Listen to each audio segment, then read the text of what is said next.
Eu espero que todos estejam bem. Estou aqui para passar mais uma aula para vocês.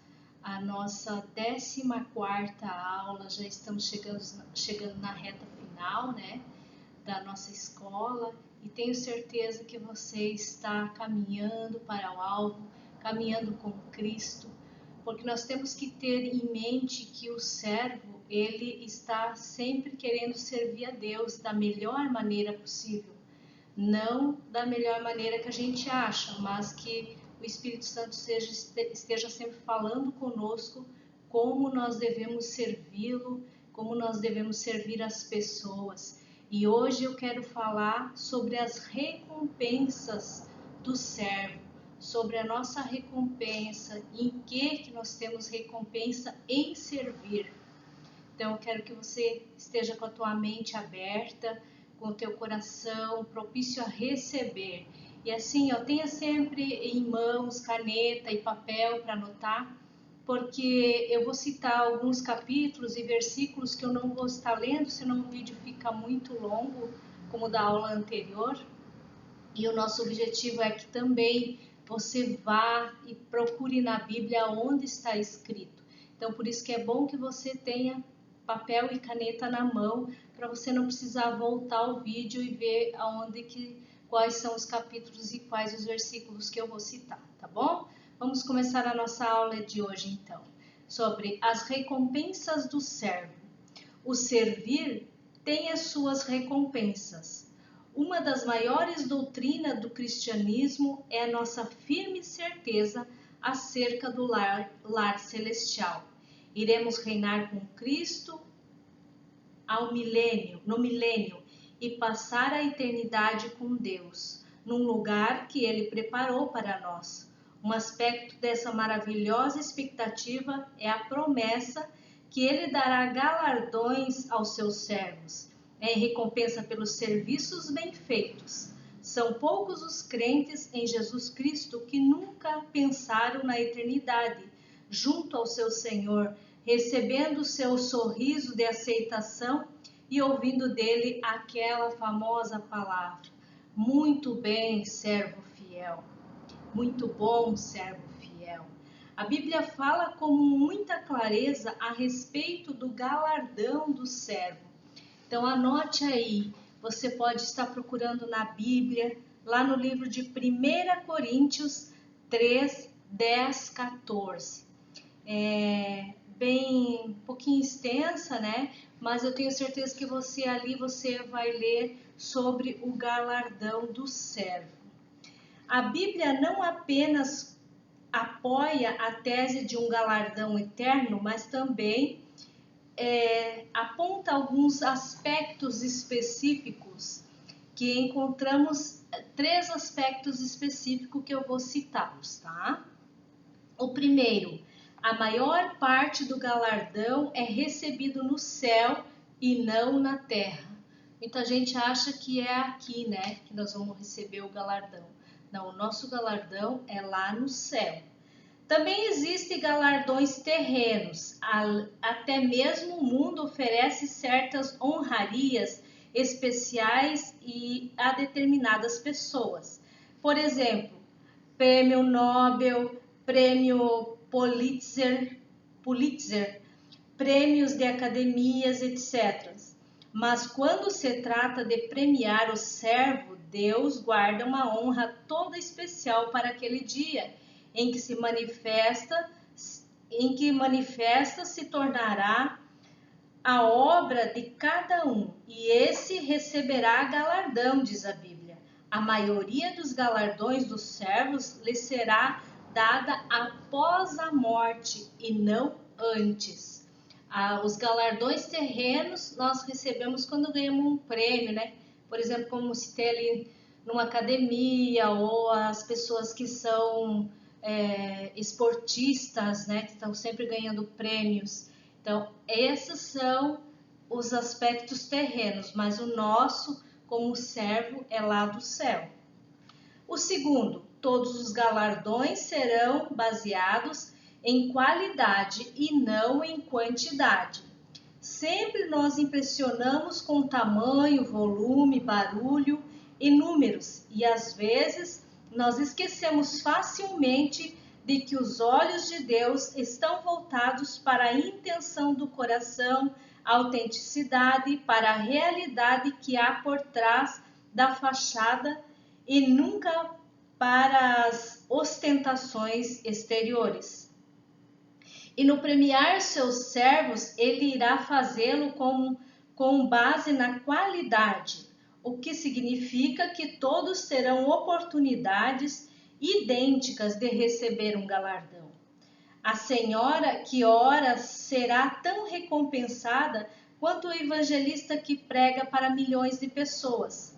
O crente fiel que silenciosamente assiste a um necessitado receberá seu galardão, assim como o outro que é um líder nato cujos talentos estão mais à vista dos homens. E o terceiro, as recompensas a serem recebidas na vida eterna não serão esquecidas. A Bíblia ensina claramente que esse receberá galardão. Deus não acerta conosco no final do dia. Podemos estar certos de que no dia em que raiar a eternidade, quando o tempo não mais existir, nenhum ato de serviço, quer reconhecido pelos outros ou não, ficará esquecido por Deus. Porque a Bíblia diz que o dia de amanhã pertence ao Senhor e quando terminou o dia, aquele já se foi, não volta mais. Agora vamos falar das promessas que Deus faz a seus servos. Alguém se deu ao trabalho de contar todas as promessas contidas na Bíblia e chegou ao impressionante número de 7.500 promessas. Entre essas, algumas específicas para os servos e que podem ser reivindicadas no presente. Olha aí, hein? Olha essas promessas aí, 7.500 promessas não são poucas, né? A Bíblia está recheada de promessas para os seus servos. Então, e você tem a oportunidade e pode reivindicá-las. Vamos lá, vamos citar algumas, né? Não vamos citar todas porque seria impossível. Por exemplo, promessas relacionadas à fidelidade de Deus. As promessas mais valiosas e que nos asseguram que Deus está conosco. Isaías 41:10. Não temas, porque eu sou contigo. Não te assombres, porque eu sou teu Deus. Eu te fortaleço, eu te ajudo, eu te sustento com a destra da minha justiça. Essa é uma promessa forte, né? Não temas, eu sou contigo. Não te assombres, porque eu sou o teu Deus. Eu te fortaleço, te ajudo, te sustento com a destra da minha justiça. Esse versículo, para a época que estamos vivendo, nessa pandemia, venha nos regozijar o nosso coração, né? Porque Ele promete, Ele diz, não temas, eu sou contigo. Então, claro que a gente deve se cuidar, a gente deve tomar as providências que têm que ser tomadas, mas nós temos que também ficar com a promessa do Senhor, que Ele diz que não é para nós temer, porque Ele é conosco, Ele que sustenta, Ele que faz, Ele que fortalece. Então nós temos que tomar posse da palavra, orar em cima da palavra, reivindicar em cima da palavra. Olha o que diz em Filipenses 4:19. O meu Deus, segundo as suas riquezas, suprirá todas as vossas necessidades em Cristo Jesus. O meu Deus, segundo as suas riquezas, suprirá todas as minhas necessidades em Cristo Jesus. Mais uma promessa para que nós não venhamos a temer o mal, para que nós não venhamos a temer o pior, mas que nós sejamos fortalecidos na palavra de Deus, que nós venhamos ser fortalecidos nas promessas de Jesus Cristo. Vamos lá, segunda promessa. Promessa relacionada à fidelidade. Promessa relacionada aos seus servos, aos servos fiéis. Preste atenção, não é servos, é servos fiéis. Não é qualquer tipo de servo. Primeiro tem que ter o princípio da fidelidade. Se você é um servo que não tem fidelidade, não tem princípio de servo. Então tem que cuidar, porque a palavra, ela é um conjunto. Para você ser algo para Deus, tem que ter um conjunto. Então vamos cuidar para que nós tenhamos esse conjunto de princípios para que o Senhor nos aceite como servos fiéis. Olha lá em Efésios 6, 7 e 8. E não nos cansemos de fazer o bem, porque ao seu tempo ceifaremos, se não houvermos desfalecido. Então, enquanto temos tempo, façamos bem a todos, mas principalmente aos domésticos da fé. Perdão, eu li o versículo errado, tá? Esse que eu li é Gálatas e não Efésios. E não nos cansemos de fazer o bem. Olha aí, a promessa de fidelidade. Não cansemos de fazer o bem, porque ceifaremos ao nosso tempo se não desfalecermos, se não nos cansarmos. Então, enquanto temos tempo, o que devemos fazer? Fazer o bem enquanto estamos aqui, enquanto podemos fazer. Agora sim, Efésios 6, 7, 8. Servindo de boa vontade como ao Senhor e não a homens, sabendo que cada um receberá do Senhor todo o bem que fizer, seja servo, seja livre. Eu gosto muito dessa palavra que diz seja servo, seja livre. Algumas igrejas colocam um fardo muito pesado nos seus servos, que às vezes nem mesmo a pessoa que colocou esse fardo no outro consegue suportar. Por isso que a Bíblia diz que nós somos servos livres, nós não somos mais escravos, porque quando Jesus morreu na cruz por nós, nós deixamos de ser escravos e hoje nós somos servos livres. Outra recompensa temporais. Quando assumimos o papel de servos, temos a satisfação de ver que um espírito de gratidão está sendo estimulado. Então, essa recompensa é a gratidão. 2 Coríntios 4, 7 ao 11. Temos, porém, esse tesouro em vasos de barro, para que a experiência de poder seja de Deus e não de nós. Em tudo somos atribulados, mas não angustiados, perplexos, mas não desanimados, perseguidos, mas não desamparados, abatidos, mas não destruídos, trazendo sempre por toda a parte a mortificação do Senhor Jesus ao nosso corpo, para que a vida de Jesus se manifeste também nos nossos corpos. E assim nós, que vivemos, estamos sempre entregues à morte por amor de Jesus, para que a vida de Jesus se manifeste também na nossa morte carnal. Então, aqui quando nós depositamos tudo nas mãos do Senhor, nós não nos importamos se nós vamos morrer hoje, se nós vamos morrer depois. Nós não precisamos estar preocupados com isso, porque Jesus vai nos cuidar. Agora, se você não está certo do que você é na presença de Deus, aí você deve se preocupar sim, porque daí você será atribulado, né? Você será abatido. Mas a Bíblia diz que nos promete aqui: em tudo nós seremos atribulados, mas não seremos angustiados, perplexos, mas não desanimados. Então, uma coisa vai puxar a outra. Mas se nós temos o nosso Senhor Jesus Cristo como verdadeiramente nós conhecemos que é Ele que morreu na cruz por nós e que valeu a pena essa morte de cruz, então nós não nos importamos com o que há de acontecer conosco. Vamos lá para a quarta promessa. Promessas eternas.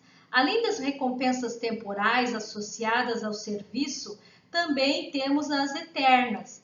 O próprio Cristo, quando instruía os 12 discípulos para uma vida de serviço, prometeu uma recompensa eterna para quem desse um copo de água fria a outros. Olha lá em Mateus 10, 41, 42. Quem recebe um profeta em qualidade de profeta, receberá galardão de profeta. E quem recebe um justo na qualidade de justo, receberá galardão de justo. E qualquer que tiver dado só que seja um copo de água fria a um desses pequenos, em nome de discípulo, em verdade vos digo, que de modo nenhum perderá o seu galardão. Então, se cuidarmos das pessoas com amor, com justiça, com qualidade, nós com certeza receberemos o nosso galardão. Agora nós vamos falar um pouco de coroas. Tem várias coroas, né? Mas eu vou citar algumas só mais importantes, uns 3, 4 itens aqui para nós não estendermos muito. A primeira, a coroa incorruptível. Essa recompensa é prometida àqueles que vencem, a coroa da vida. Acho que você já leu isso, mas nós vamos repetir agora em 1 Coríntios 9, 24, 27. Não sabeis que entre todos os que correm no estádio, na verdade, somente um receberá o grande prêmio? Isso você já sabe, né? Correi de tal maneira que o alcanceis.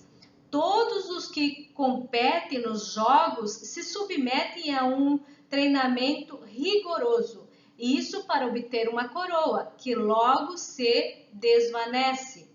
No entanto, nós nos dedicamos para ganhar uma coroa que dura eternamente, porquanto não corro como quem corre sem alvo, e não luto como quem apenas soca o ar, mas esmurro o meu próprio corpo e faço dele o meu escravo, para que depois de haver pregado aos outros, eu mesmo não venha a ser reprovado. Isso quem falou foi o apóstolo Paulo, né? Lá na primeira carta de Coríntios 9, 24, 27. As pessoas do mundo, para receber um prêmio, elas correm, né? Elas querem sair na frente para ganhar esse grande prêmio. Mas nós temos que nos preocupar com a nossa coroa. O apóstolo Paulo diz que ele esmurrava o próprio corpo para que ele fosse aprovado por Deus e não fosse reprovado quanto à coroa dele, né? A segunda coroa, a coroa da exultação. Essa coroa será aquela que qual o galardeador regozijará e se gloriará. Lá em Filipenses 4:1. Portanto, meus irmãos, a quem amo e de quem tenho saudades, minha alegria e coroa, permaneceis assim firmes no Senhor amado. Para permanecermos firmes no Senhor, né? A outra coroa, a coroa da justiça. A coroa da justiça será dada àqueles que vivem cada dia na expectativa eminente da volta de Cristo. Essa é a coroa da justiça. Está escrita em 2 Timóteo 4, 7 e 8.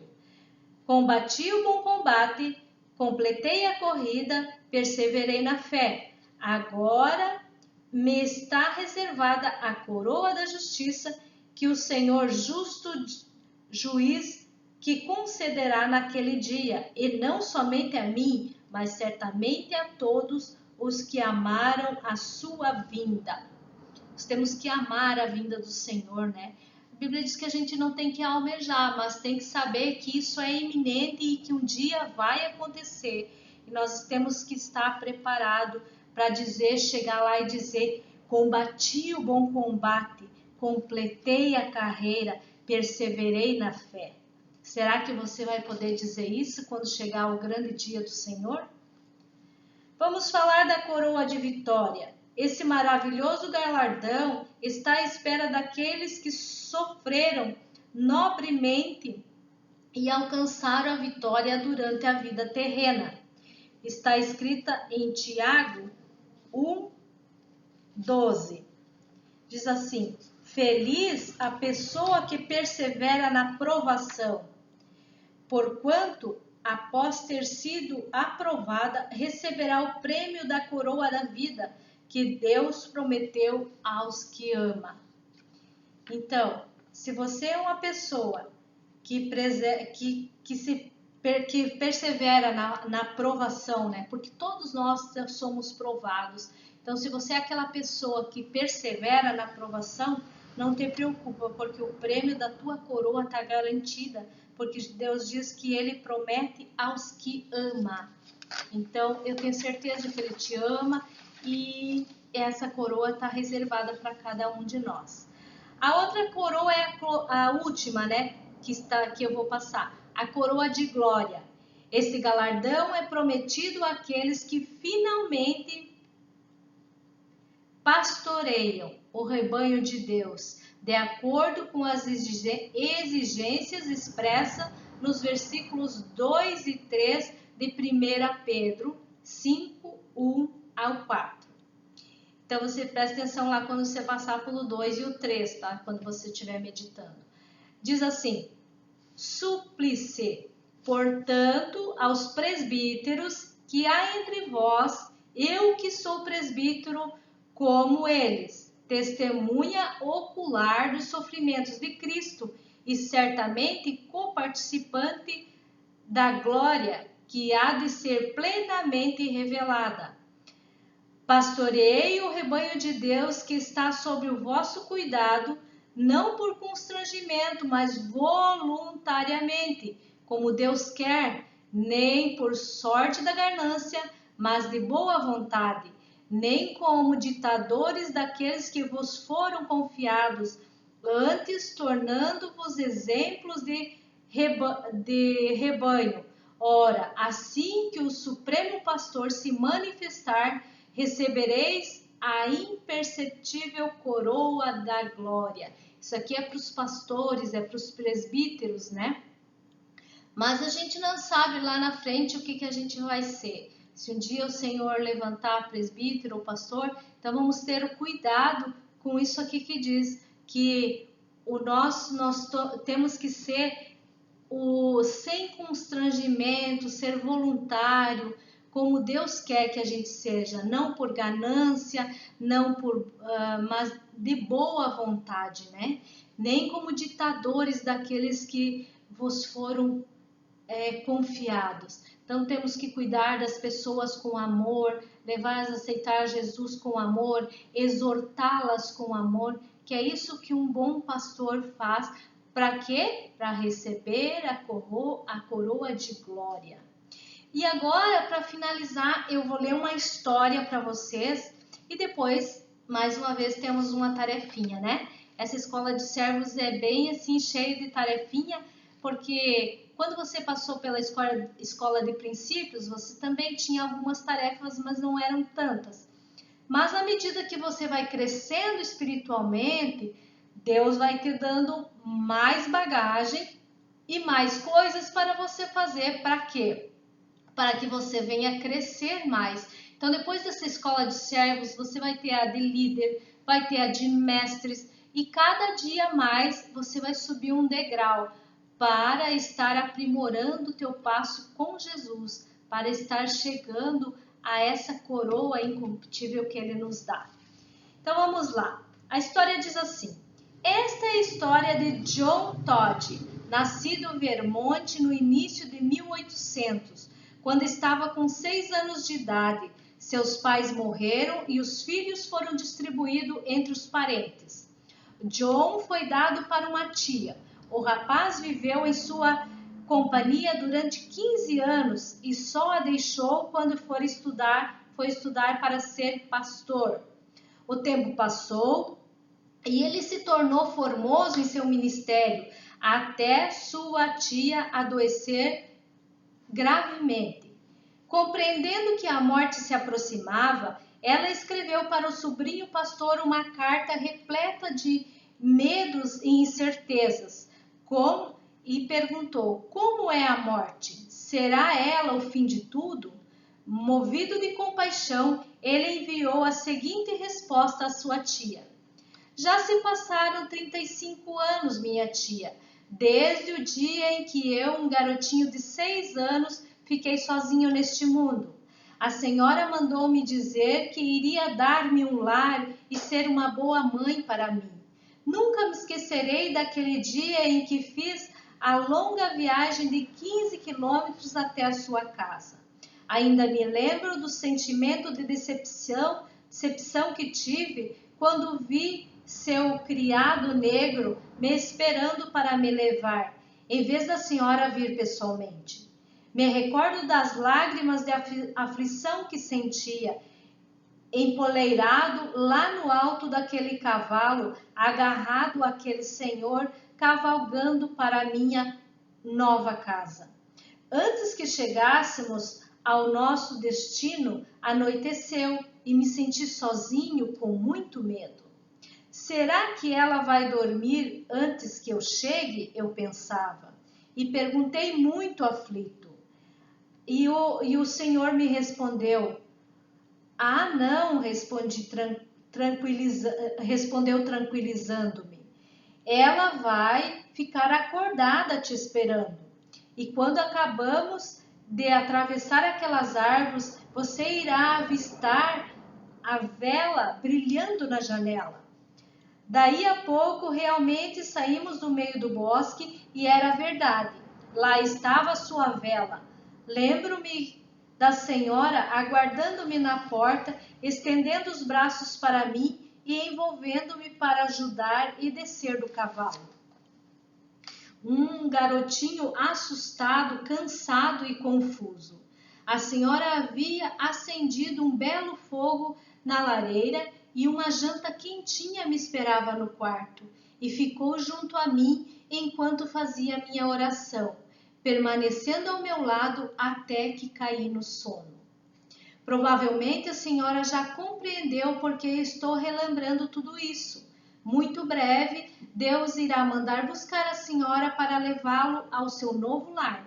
Não tenha medo do seu chamado, nem da estranha viagem, nem do escuro mensageiro, a morte. Pode confiar em que ele fará pela senhora o mesmo que tão bondosamente fez por mim há tantos anos. Ao final da jornada, encontrará amor e acolhimento e estará seguro aos cuidados de Deus. Ficarei vigiando e orando pela senhora até que a perca de vista. E depois vou esperar pelo dia em que eu também farei essa mesma viagem e a encontrarei ao final da estrada para me receber. Então, essa é a esperança de todos os servos. Essa história é a esperança de todos nós escutarmos a frase: muito em breve, muito bem, servo bom e fiel. E como diz a carta, estamos sendo esperados. Cristo está nos esperando para nos dar as boas-vindas e promete uma recompensa a todos nós, os que servem e que colocam-se na mesma posição que ele ocupou. Podemos ter certeza que ele cumprirá com essa promessa. Então não tenha medo, a promessa do Senhor ela se cumpre quando nós fizemos a nossa parte, quando nós estamos dispostos a ser aquele servo que não faz nada por interesse, mas que coloca primeiro a cruz de Jesus na frente. Amém? Então essa é a nossa aula, quero que você medite nessa história, quero que você medite em tudo que a gente falou. E lá na segunda-feira vamos ter a nossa chamada no Zoom para estarmos tirando as suas dúvidas. Mas se você, assim que ouvir o vídeo, assistir, você quiser comentar lá no nosso grupo, fique à vontade. Agora eu vou passar a tarefinha. É uma tarefa bem simples, mas eu preciso que todos vocês cumpram com as tarefas. Eu quero que você escolha uma das coroas que a gente falou e fale sobre essa coroa, tá? Que você fale o que você entendeu, o que você espera, o que você quer dessa coroa, tá bom? Então eu deixo aqui o meu abraço para você, deixo o meu carinho para você e até a próxima aula em nome de Jesus. Amém.